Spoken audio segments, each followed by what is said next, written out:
చెరువు మండలంలో సుపరిపాలనలో తొలి అడుగు కార్యక్రమాన్ని నిర్వహించారు. ఈ కార్యక్రమంలో ముఖ్య అతిథిగా పాల్గొన్న విద్యుత్ శాఖ మంత్రి గొట్టిపాటి రవికుమార్ 3.8 కోట్లతో నిర్మించే విద్యుత్ సబ్స్టేషన్కు శంకుస్థాపన చేశారు. అనంతరం టీడీపీ వ్యవస్థాపకులు దివంగత నేత ఎన్టీఆర్ కాంస్య విగ్రహాన్ని మంత్రి గొట్టిపాటి ఆవిష్కరించారు. కూటమి ప్రభుత్వ సీఎం చంద్రబాబు ఏడాది పాలనలో చేసిన అభివృద్ధి సంక్షేమ పథకాలను ఇంటింటికి తిరిగి వివరించారు.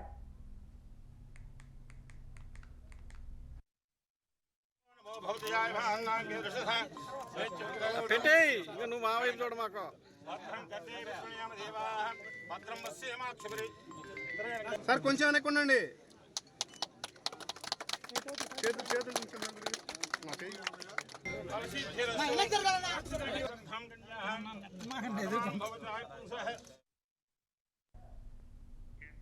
తూర్పు గోదావరి జిల్లా గోకవరంలో సుపరిపాలనలో తొలి అడుగు కార్యక్రమం జరిగింది. ఈ కార్యక్రమంలో ఎమ్మెల్యే జ్యోతుల నెహ్రూ పాల్గొని ఇంటింటి ప్రచారం నిర్వహించారు.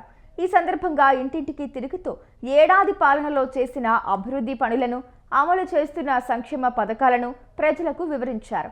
గ్రామంలో మహిళలు, వృద్ధులు, దివ్యాంగులతో మాట్లాడుతూ వారి సమస్యలను అడిగి తెలుసుకున్నారు. నేటి మొక్కలే రేపటి వృక్షాలు, ప్రతి ఒక్కరూ తమ బాధ్యతగా తీసుకుని వృక్షాలను కాపాడాలని ఎమ్మెల్యే జ్యోతుల నెహ్రూ తెలిపారు.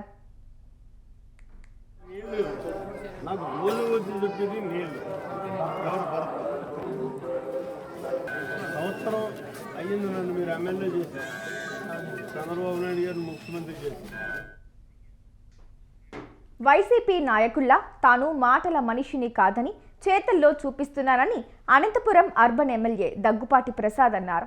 ఇందుకు ఏడాది పాలనే నిదర్శనమని ఆయన తెలిపారు. సుపరిపాలనలో తొలి అడుగు కార్యక్రమంలో భాగంగా అనంతపురంలోని శ్రీనివాస్ నగర్లో ఆయన పర్యటించారు. ప్రభుత్వం అందిస్తున్న సంక్షేమ పథకాలపై ప్రజల నుంచి హర్షం వ్యక్తమవుతుందని తెలిపారు. ముఖ్యంగా తల్లికి వందనం, పింఛన్లు వంటి పథకాల మీద మహిళలు తమ ఆనందాన్ని వ్యక్తం చేశారన్నారు. కాలనీలోని కొన్ని సమస్యలను ఎమ్మెల్యే దృష్టికి తీసుకురాగా వాటి పరిష్కారానికి చర్యలు తీసుకోవాలని అధికారులకు ఆదేశించారు. నియోజకవర్గంలో శ్రీనివాస్ నగర్ లో సుపరిపాలనలో తొలి అడుగు 4.1 కార్యక్రమంలో భాగంగా ఇక్కడ రావడం జరిగింది. 4.1 అంటే 4 సంవత్సరాల 4 సార్లు ముఖ్యమంత్రి అయిన తర్వాత మళ్ళా 1వ సంవత్సరం కంప్లీట్ అయిన సందర్భంగా ఈ కార్యక్రమం ఏర్పాటు చేయడం జరిగింది. ముఖ్యంగా మేము గతంలో 2014-19లో ఏవైతే డెవలప్మెంట్ చేసామో అవి ప్రజల్లోకి తీసుకెళ్ళలేకపోయాము. దానిలో భాగంగా జగన్మోహన్ రెడ్డి ఒక ఛాన్స్ అంటూ ప్రజల్ని మభ్యపెట్టి అధికారంలోకి రావడం జరిగింది. అధికారంలోకి వచ్చిన తర్వాత మీకు తెలుసు, వ్యవస్థల్ని నాశనం చేసి ఎక్కడికక్కడ గవర్నమెంట్ వ్యవస్థలను నాశనం చేసి రాష్ట్రాన్ని భ్రష్టుపట్టించారు. ముఖ్యంగా అమరావతిని 3 ముక్కల రాజధానిగా చేసి అమరావతి ఆంధ్రప్రదేశ్ రాజధాని ఎక్కడ అంటే మనం చూపిలేని పరిస్థితి. ఈరోజు ఎక్కడే కానీ సెంట్రల్లో కానీ ఆంధ్రప్రదేశ్ రాజధాని అయితే ఎక్కడే కానీ చూపిలేదు. శ్రీ సత్యసాయి జిల్లా పుట్టపర్తిలోని అమ్మకొండపాలెం గ్రామంలో సుపరిపాలన తొలి అడుగు కార్యక్రమం నిర్వహించారు. ఈ కార్యక్రమంలో ఎమ్మెల్యే పల్లె సింధూరారెడ్డి పాల్గొని ఇంటింటికి వెళ్లి వారి సమస్యలను అడిగి తెలుసుకున్నారు. అనంతరం ఎమ్మెల్యే పల్లె సింధూరారెడ్డి ఆధ్వర్యంలో పలువురు పార్టీలో చేరారు. అందరికీ నమస్కారం. ఇవాళ పుట్టపర్తిలో అమ్మకొండపాలెంలో ఉన్నామండి. చాలా చాలా అద్భుతంగా జరిగింది గడప ప్రోగ్రాం. దాంతో పాటుగా ఇవాళ నాకు వీళ్ళిచ్చిన బహుమతి ఏమంటే 25 మంది ఇవాళ టీడీపీలోకి జాయిన్ అయ్యారు. చాలా చాలా ఆనందం. గత సంవత్సరం పాటుగా జరుగుతున్న మంచి చూసి, సంక్షేమ కార్యక్రమాలు, అభివృద్ధి కార్యక్రమాలు చూసి చాలా హ్యాపీగా ఉంది మనలో. రైతులకు యాంత్రీకరణ ద్వారా మేలు జరిగేందుకు ప్రభుత్వం డ్రోన్లను సబ్సిడీపై అందిస్తుందని ఎమ్మెల్యే జూలకంటి బ్రహ్మానందరెడ్డి అన్నారు. పల్నాడు జిల్లా వెల్దుర్తి మండలం బోధిలవీడు గ్రామంలో వ్యవసాయ శాఖ ఆధ్వర్యంలో సబ్సిడీపై అందజేస్తున్న డ్రోన్లను ఆయన పరిశీలించి రైతులకు అందజేశారు. 80% సబ్సిడీపై అందించే డ్రోన్లను రైతులు సద్వినియోగం చేసుకోవాలని సూచించారు. ఇది ప్రయోగాత్మకంగా ప్రారంభించడం జరిగిందని, భవిష్యత్తులో మరిన్ని డ్రోన్లను రైతులకు అందుబాటులోకి తెస్తామని చెప్పారు. రైతులు సద్వినియోగం చేసుకోవాలని సూచించారు. వ్యవసాయ ప్రత్యేక బడ్జెట్ను ప్రవేశపెట్టిన ఘనత తెలుగుదేశం పార్టీ. ఆ రోజు ప్రత్తిపాటి పుల్లారావు గారు వ్యవసాయ శాఖ మంత్రిగా ఉన్నప్పుడు చంద్రబాబు నాయుడు గారు ముఖ్యమంత్రిగా 30,000 కోట్ల రూపాయల వ్యవసాయ బడ్జెట్ తోటి ప్రారంభించిన ఈరోజు 70,000 కోట్లు మరి వ్యవసాయ అనుబంధ పరిశ్రమలకు కానీ శాఖలకు కానీ మరి కేటాయించడం జరిగింది. ఆంధ్రప్రదేశ్ రాష్ట్ర చరిత్రలో వ్యవసాయ ప్రత్యేక బడ్జెట్ను ప్రవేశపెట్టిన ఘనత తెలుగుదేశం పార్టీ. ఆ రోజు ప్రత్తిపాటి పుల్లారావు గారు వ్యవసాయ శాఖ మంత్రిగా ఉన్నప్పుడు చంద్రబాబు నాయుడు గారు ముఖ్యమంత్రిగా 30,000 కోట్ల హామీలు అమలు చేయాలనే ఆలోచన టీడీపీకి లేదన్నారు ఎమ్మెల్సీ లేళ్ల అప్పిరెడ్డి. పల్నాడు జిల్లా సత్తెనపల్లిలో మాట్లాడిన ఆయన రాష్ట్రంలో వైసీపీని లేకుండా చేయాలని, కార్యకర్తలపై దాడులు చేయాలనే ఆలోచనలో ఉన్నారని విమర్శించారు. రైతులను పరామర్శించడానికి వెళ్తే అడ్డుకుంటున్నారని ధ్వజమెత్తారు. పార్టీకి సంబంధించినటువంటి నాయకులపైన, కార్యకర్తలపైన అనేక చోట్ల అక్రమ కేసులు బనాయించినటువంటి పరిస్థితులు మనం అందరం కూడా చూస్తా ఉన్నాం.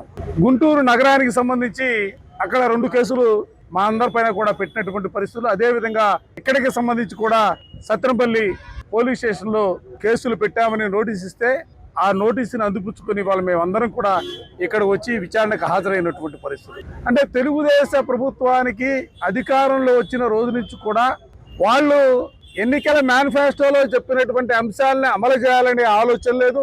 ప్రజలకి మెరుగైనటువంటి సౌకర్యాలు కల్పించాలని కానీ, వాళ్ళ జీవితాల్లో మార్పు తేవాలని కానీ, ప్రభుత్వ సంక్షేమ పథకాలన్నీ కూడా అందజేయాలనే ఆలోచన లేదు.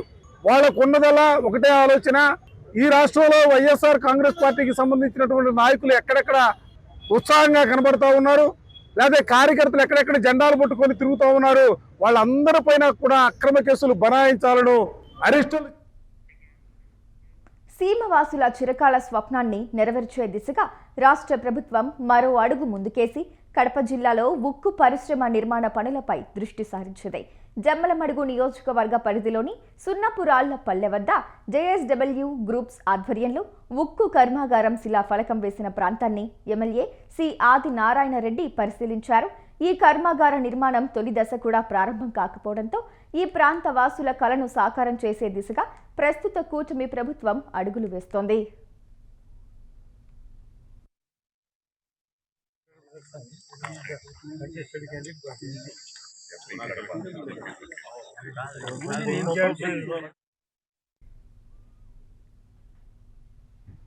ఏపీ కేబినెట్లో ఆర్డీఎస్ కుడి కాలువ పనులకు సీఎం చంద్రబాబు ఆమోదం తెలపడాన్ని హర్షిస్తూ కర్నూలు జిల్లా ఎమ్మిగనూరులో ఎమ్మెల్యే బీవీ జయ నాగేశ్వర్ రెడ్డి ఆధ్వర్యంలో సీఎం చంద్రబాబు, మంత్రి లోకేష్ చిత్రపటాలకు పాలాభిషేకం చేశారు. రాయలసీమలో ప్రాజెక్టులని రివర్స్ టెండరింగ్ పేరుతో వైసీపీ ప్రభుత్వం సర్వనాశనం చేసిందన్నారు. ఎన్నికల్లో ఇచ్చిన హామీల్లో భాగంగా ఇవాళ రాయలసీమలో త్రాగు, సాగునీరు ఇబ్బందులు లేకుండా ప్రాజెక్టులకు ఆమోదం తెలిపిన సీఎం చంద్రబాబుకు ప్రత్యేక కృతజ్ఞతలు తెలుపుతున్నట్లు ఎమ్మెల్యే బీవీ జయ నాగేశ్వర్ రెడ్డి పేర్కొన్నారు. రైట్ కెనాల్ గత ప్రభుత్వంలో ముఖ్యమంత్రిగా నారా చంద్రబాబు నాయుడు గారు, కీర్తిశేషులు నా తండ్రి బివి మోహన్ రెడ్డి గారి కళ 1986 కోట్ల రూపాయలతో ఆ రోజు శాంక్షన్ చేసుకొని వచ్చి 2014-19 ముఖ్యమంత్రిగా నారా చంద్రబాబు నాయుడు గారు మీ ఆశీర్వాదంతో ఎమ్మెల్యేగా నేను ఆ రోజు రాయలసీమ మీద ప్రత్యేకమైన గౌరవం, ప్రేమతో చంద్రబాబు నాయుడు గారు శాంక్షన్ చేసిన ఆ ప్రాజెక్టుని అనేక సమస్యల పేరుతోటి గత వైసీపీ ప్రభుత్వం అధికారంలోకి వచ్చిన తర్వాత ఆ ప్రాజెక్ట్ ని నాశనం చేయడం జరిగింది. శాంక్షన్ అయిన డబ్బుల్ని ట్రిబ్యునల్లో ఈ రోజు అంతర్రాష్ట్రీయ వివాదంగా మార్చి ఆ ప్రాజెక్టుని ముందుకు తీసుకుపోకుండా 5 సంవత్సరాలు మూలన పడేయడం జరిగింది. రాయలసీమ లిఫ్ట్ ఇరిగేషన్ అంటూ జగన్ ఇష్టం వచ్చినట్టు ప్రాజెక్టులను మొత్తం రివర్స్ టెండరింగ్ పేరు మీద నాశనం చేయడం జరిగింది. మరి ఈ రోజు మనందరం రైతులందరం, మన పశ్చిమ ప్రాంత జీవనాడైనటువంటి రైతులకు ఈరోజు అత్యంత ముఖ్యమైనటువంటి ఆర్డీఎస్ రైట్ కెనాల్ ని, అదేవిధంగా వేదావతి ప్రాజెక్టుని రెండిటిని కూడా ముందుకు తీసుకుపోవాలని చెప్పి కేబినెట్ మీటింగ్ లో మన ముఖ్యమంత్రిగా నారా చంద్రబాబు నాయుడు గారు మళ్ళీ ఈ యొక్క ప్రాంతంలో రాయలసీమలో సాగునీటికి ఒక్కొక్క వాలంటీర్ల వ్యవస్థని నమ్ముకుని గత 5 ఏళ్లు పూర్తిగా నష్టపోయామని అన్నారు. పల్నాడు జిల్లా వైసీపీ అధ్యక్షుడు గోపిరెడ్డి శ్రీనివాసరెడ్డి. జిల్లాలోని నరసరావుపేటలో వైసీపీ విస్తృత స్థాయి సమావేశంలో ఆయన పాల్గొన్నారు. వాలంటీర్ల వల్ల వైసీపీ పార్టీ పూర్తిగా చిన్నాభిన్నమైందని హాట్ కామెంట్స్ చేశారు. వైసీపీ హయాంలో ప్రభుత్వ పథకాల లబ్ధిని ప్రజలకు వాలంటీర్ల ద్వారా అందించారని, అదే కార్యకర్తల ద్వారా ఆ లబ్ధిని అందిస్తే ఇలా జరిగి ఉండేది కాదని అన్నారు. ఏ పార్టీకైనా కార్యకర్తలు మూల స్తంభాలు, వాలంటీర్లు కాదని తెలిపారు. వారధిలాగా కార్యకర్తలనే పెట్టాలని చెప్పి ఈరోజు ఖచ్చితంగా మనమందరం కూడా గుర్తు చేసుకోవాలని చెప్పి ఈరోజు చెప్తా ఉన్నాను. నేను ఈ విషయం మీ ముందు చెప్పడం కాదు, ఈ ఎన్నికల్లో ఓడిపోయిన తర్వాత మొట్టమొదటిసారి నేను జగన్మోహన్ రెడ్డి గారిని కలిసినప్పుడు కూడా ఇదే విషయం దృష్టికి తీసుకొచ్చాను. అన్న, కార్యకర్తలే పార్టీకి మూల స్తంభాలు. ఇవాళ కేసులు ఎవరి మీద పెడుతున్నారు? వాలంటీర్ల మీద పెట్టట్లేదే, కార్యకర్తల మీద పెడుతున్నారు. కార్యకర్తలే పార్టీకి ప్రాణం వంటి నిలబడేది. వాలంటీర్లు వస్తారు పోతుంటారు. అంటే ఆయన అన్నాడు, మీరే కదా పెట్టింది వాలంటీర్లు అందరినీ, నాయకులే కదా పెట్టింది అన్నాడు. అంటే నేను చెప్పాను, పెట్టింది మేమే, కానీ 50 మందికి వాళ్ళు ఇన్ఛార్జీలు చేశారు మీరు, వాళ్ళకి పెన్షన్ పథకాలని. ఆదోని ఎమ్మెల్యే పార్థ సారథిపై మాజీ ఎమ్మెల్యే సాయి ప్రసాద్ రెడ్డి తీవ్ర విమర్శలు చేశారు. పార్థ సారథి మాటలు నమ్మి గెలిపించిన ప్రజలే ఈరోజు ఎందుకు గెలిపించామని వాపోతున్నారని అన్నారు. మాయ మాటలు చెప్పి తప్పించుకోవడం తప్ప పనులు చేత కాదని విమర్శించారు. వైసీపీ నాయకులంతా జగన్ని ముఖ్యమంత్రి చేయడమే లక్ష్యంగా పనిచేయాలని అన్నారు.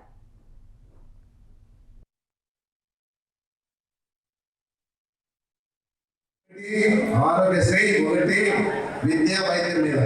రెండోది రైతులు మర్చిపోద్దండి. రైతులు ఉన్నంత వరకు మన గతంలో ఏం చేశామో ఆ విధానాన్ని మళ్ళీ అవలంబించండి అని చెప్పేసి చెప్తాం కదా. ఇకపోతే దుల్హన్ స్కీమ్, పెళ్లి కనుక, ఇవి కూడా అక్షరాలు పెట్టారు. అక్షరాలు ఏమంటే 10th క్లాస్ వస్తారు. పేదోడు ఎవరు చదువుతాడు? పేద కుటుంబాలు ఎక్కడ చదువుతాయి? మైనార్టీల్లో కానీ మన హిందువుల్లో కానీ 10th క్లాస్ చదవాలంటే ఎక్కడ చదివింటారు? అలాంటి వాళ్ళు చాలా ఇబ్బంది పడుతున్నారు సార్.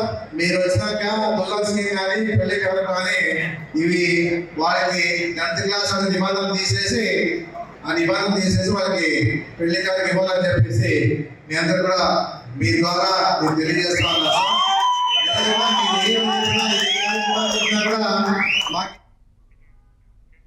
అకాల వర్షాల పట్ల అప్రమత్తంగా ఉండాలని మంత్రి వివేక్ వెంకటస్వామి మంచిర్యాల జిల్లా ప్రజలకు సూచించారు.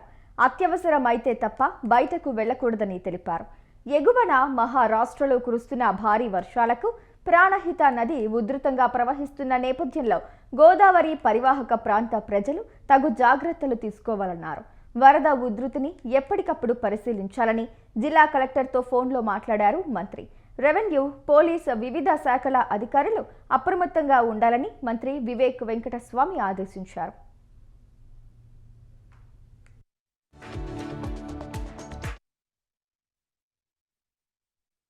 చెన్నూరు ప్రజలందరికీ కూడా నమస్కారం. మహారాష్ట్రలో ప్రాణహిత నుంచి ఎక్కువ నీళ్లు వదలడం వలన మన చెన్నూరు నియోజకవర్గంలో ఆల్గాం, అన్నారం ఇలాంటి గ్రామాలు, అర్జున్ గుట్ట ఇలాంటి గ్రామాలన్నీ కూడా కొంచెం ఫ్లడింగ్ రావడం జరిగింది. కలెక్టర్ గారితో మాట్లాడడం జరిగింది. వారు అన్నారు రేపటి వరకు వాటర్ లెవెల్స్ తక్కువయ్యే అవకాశాలు ఉన్నాయి. అందరు కూడా భయపడేది అవసరం లేదు. అక్కడ గవర్నమెంట్ ఆఫీషియల్స్ అందరు కూడా సరిగా పనిచేస్తున్నారు. మీకేమన్నా కష్టం ఉంటే హెల్ప్ లైన్ కోసం కూడా ఒక టెలిఫోన్ నంబర్ స్టార్ట్ చేయడం జరిగింది. బీసీలకు 42% రిజర్వేషన్ కోసం పోరాడి సాధించిన జాగృతి అధ్యక్షురాలు కల్వకుంట్ల కవితకు ఆ సంఘం నాయకులు కృతజ్ఞతలు తెలిపారు. పెద్దపల్లి జిల్లా గోదావరి ఖని జాగృతి ఆధ్వర్యంలో స్వీట్లు పంచి టపాసులు పేల్చి సంబరాలు చేసుకున్నారు. ఎమ్మెల్సీ కవిత పోరాట ఫలితంగానే తెలంగాణలో బీసీలకు 42% రిజర్వేషన్ సాధించినట్లు జాగృతి జిల్లా అధ్యక్షులు పెంట రాజేష్ పేర్కొన్నారు. కాంగ్రెస్ పార్టీ అధినేత రాహుల్ గాంధీ కామారెడ్డి డిక్లరేషన్లో ప్రకటించిన బీసీ బిల్లు అమలుపై కవిత పోరాటం అభినందనీయమన్నారు. పోరాటాలతోనే హక్కులు సాధ్యమని బిల్లు ఆమోదించిన రేవంత్ సర్కార్ను సింగరేణి జాగృతి నాయకులు వెంకటేష్ ప్రశంసించారు. ఇదే స్ఫూర్తితో కేంద్రంపై ఒత్తిడి తీసుకువచ్చి దేశవ్యాప్తంగా బీసీలకు 42% రిజర్వేషన్, మహిళలకు 50% రిజర్వేషన్ కోసం ఐక్య పోరాటాలు చేస్తామని నాయకులు పేర్కొన్నారు.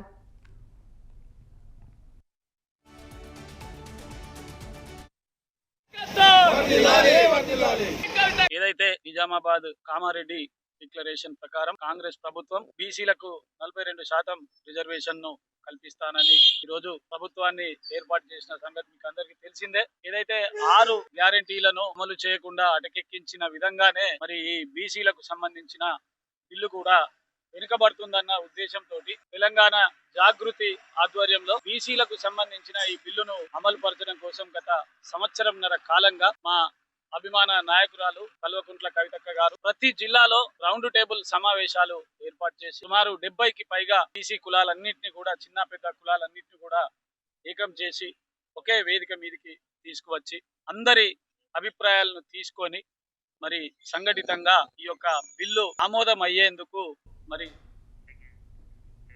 భారత కమ్యూనిస్టు పార్టీ ఆలూరు నియోజకవర్గ 12వ మహాసభలు ఘనంగా నిర్వహించారు. ఈ మహాసభలకు సిపిఐ రాష్ట్ర కార్యదర్శి రామకృష్ణ, రైతు సంఘం రాష్ట్ర అధ్యక్షులు రామచంద్రయ్యలు హాజరయ్యారు. సభను ఉద్దేశించి మాట్లాడుతూ కేంద్రంలో, రాష్ట్రంలో డబుల్ ఇంజిన్ సర్కార్ నడుస్తుందని చెబుతున్న కూటమి ప్రభుత్వం ప్రజలకు చేసిందేమీ లేదని ఆరోపించారు. కేవలం ఆదాని, అంబానీలకు దేశాన్ని తాకట్టు పెట్టారని అన్నారు. జరుపుకోబోతా ఉన్నారు. అదేవిధంగా అన్ని రాష్ట్రాల్లో కూడా మహాసభలు పూర్తయిన తర్వాత సెప్టెంబర్ 21వ తేదీ నుండి 25వ తేదీ వరకు చండీగఢ్ నగరంలో సిపిఐ జాతీయ 25వ మహాసభలు ఘనంగా జరుపుకోబోతా ఉన్నాం. అందుకు ఏర్పాట్లు కూడా ఇప్పటి నుంచే ఆడ కొనసాగుతాయి. ఇవాళ దేశంలో, రాష్ట్రంలో నెలకొన్న రాజకీయ పరిస్థితులపైన ఈ మహాసభలో చర్చిస్తూ ఉన్నాం.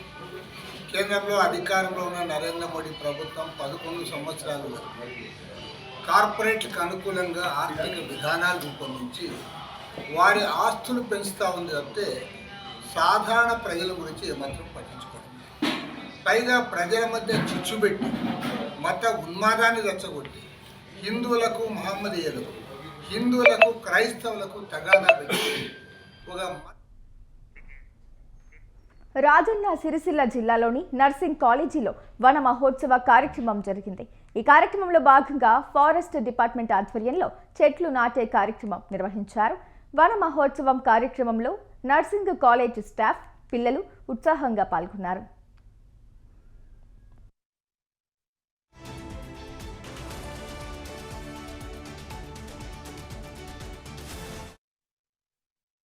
అందరి డిపార్ట్మెంట్ వాళ్ళకి, మా మేడమ్స్ అందరికీ గుడ్ మార్నింగ్. ఈరోజు మేము ఇక్కడ వన మహోత్సవం అనే ప్రోగ్రామ్ జరుపుకున్నాం. ఇక్కడ ఈ ముఖ్య కారణం ఏంటంటే చెట్లను మంచిగా పెంచి మంచి ఆక్సిజన్ మనకి రావాలని చెప్పేసి చెట్లు అనేది పెట్టినాం. అండ్ ఆల్రెడీ మేము ఇక్కడ చెట్లు పెట్టాలని ఒక మా మేడం వాళ్ళ థాట్ అనేది ఉండే, కానీ అనుకోకుండా ఈ ప్రోగ్రామ్ అనేది మా అన్ఎక్స్పెక్టెడ్గా జరిగింది. సో ఇది మాకు చాలా హ్యాపీగా అనిపిస్తుంది. దీన్ని మంచిగా పెంచి ఇది పెద్దగా వరకు అది మాదే బాధ్యత అని మేము తీసుకుంటున్నాం. అండ్ మేము పాస్ అవుట్ అయినాక కూడా వచ్చి మళ్ళీ చెట్లు ఎట్లా ఉన్నాయో మేము చూసుకుంటాం. అండ్ మా జూనియర్స్ కూడా వీటిని జాగ్రత్తగా చూసుకోమని చెప్పేసి వెళ్ళిపోదామని అనుకుంటున్నాం. అండ్ అందరికీ thank you. Good morning to respected principal madam and ఇక్కడ వచ్చిన అందరి డిపార్ట్మెంట్ వాళ్ళకి, మా మేడమ్స్ అందరికీ గుడ్ మార్నింగ్. ఈరోజు మేము ఇక్కడ మా చదువులకు భరోసా కల్పించాలని శ్రీ కృష్ణ చైతన్య ఫార్మసీ కళాశాల విద్యార్థులు అన్నమయ్య జిల్లా సబ్ కలెక్టర్ ఎదుట నిరసనలు చేపట్టారు. అంతా బంధువులే అనే నమ్మకంతో గోపాల్ రెడ్డి, రామ్మోహన్ రెడ్డి, లోక్ నాగేశ్వర్ రెడ్డి, మల్లికార్జున రెడ్డిలకు కళాశాల బాధ్యతలు అప్పగించడం జరిగిందని కళాశాల యాజమాన్యం కృష్ణారెడ్డి తెలిపారు. అయితే ఆర్థిక లావాదేవీలు చూపకపోవడంతో వారిని తొలగించడం జరిగిందన్నారు. కళాశాలలోని విద్యార్థుల 10th, ఇంటర్ సర్టిఫికెట్లు, ఫార్మసీ సర్టిఫికెట్లను ఆ నలుగురు మాయం చేసే ముందు సీసీ కెమెరాలు తొలగించడంపై విద్యార్థులు భయాందోళన నెలకొనడంతో సబ్ కలెక్టర్ను ఆశ్రయించడం జరిగిందన్నారు.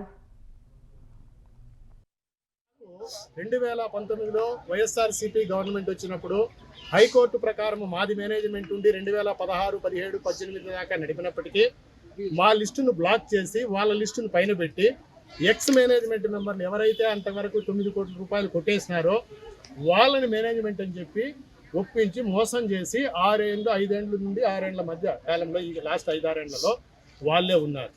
ఈ విషయాన్నంతా మేము చంద్రబాబు నాయుడు గారికి విన్నవించుకొని రికార్డులన్నీ చూపించి పోలీస్ ప్రొటెక్షన్తో ఈ నెల అంటే మే నెల 8వ తారీఖు వెళ్ళాము. వెళ్ళిన తర్వాత రికార్డు ఎగ్జామ్స్ కండక్ట్ చేశాము. యూనివర్సిటీ వాళ్ళు మా రికార్డ్స్ అన్నీ చూసి మమ్మల్ని మేనేజ్మెంట్ గుర్తించారు. అదేవిధంగా అనంతపురం జిల్లా గుత్తి మండలం బసినేపల్లి గ్రామంలో ఇసుక అక్రమ రవాణా 3 పూలు 6 కాయలు అనచందంగా మారింది.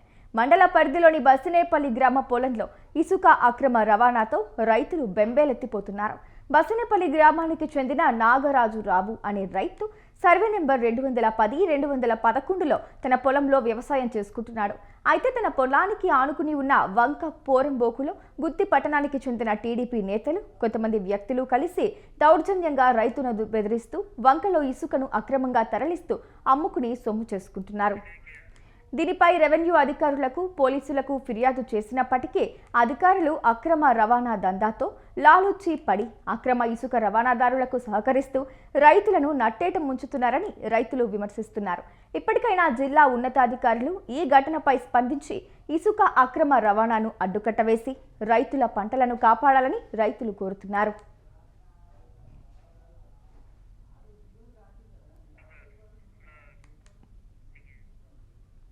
రెక్కలు ముక్కలు చేసుకుని కనిపించిన కళ్ళ తల్లిదండ్రులకు రోడ్డున పడేసిన దౌర్భాగ్యపు కొడుకుల కథ.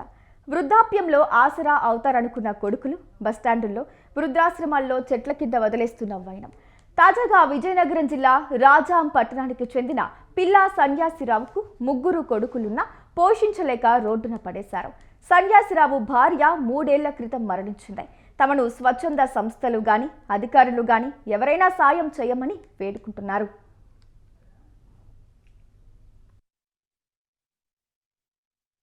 పెద్ద ఆయన సుమారు 70 సంవత్సరాలు ఉంటాయి. ఆయన భిక్షాపట్నం చేస్తూ ఇక్కడ రోడ్డు పక్కన ఉండేటువంటి షాపుల దగ్గర ఉంటున్నారు. ఈయనకి మన సమాజం తరపు పని గురించి వచ్చామండి. ఊరు అదే బ్యాంక్ వాళ్ళు అయిపోయిందండి. అయిపోతే నా కొడుకులు నన్ను వదిలేసిపోయారండి. అప్పుడు నేను ఇక్కడ కాలనీ వారు చూస్తున్నారండి. అది మీద ఉన్నాను, దిక్కులేని వాళ్ళ ఉన్నానండి. నాకేమీ లేదు ఆధారం. 3 కొడుకులండి, 3 అలాగే చెదిరిపోయారండి. తండ్రిని చూడటం లేదండి. ఇప్పుడు నన్ను కొంచెం అనాథాశ్రమంలో చేర్చమని నాకు కోరుకుంటున్నానండి. పని గురించి వచ్చామండి. ఊరు అదే బ్యాంక్ వాళ్ళు అయిపోయిందండి. అయిపోతే నా కొడుకులు నన్ను వదిలేసిపోయారండి. శ్రీ సత్యసాయి జిల్లా ధర్మవరం నియోజకవర్గం ముదిగుప్ప గ్రామ పరిధిలో గత 3వ తారీఖు జరిగిన దారుణ హత్య కేసును పోలీసులు ఛేదించారు. మరణించిన వ్యక్తి బుగిడే విశ్వనాథ్ తన సొంత అత్త మరదలతో అక్రమ సంబంధంతో పాటు భూమి అమ్మకాల వ్యవహారంలో ఉన్నాడని, అది నచ్చని విశ్వనాథ్ మామ వెంకట రమణప్ప సుపారీ ఇచ్చి హత్య చేయించినట్లు పోలీసుల విచారణలో తేలిందని డీఎస్పీ హేమంత్ కుమార్ వెల్లడించారు.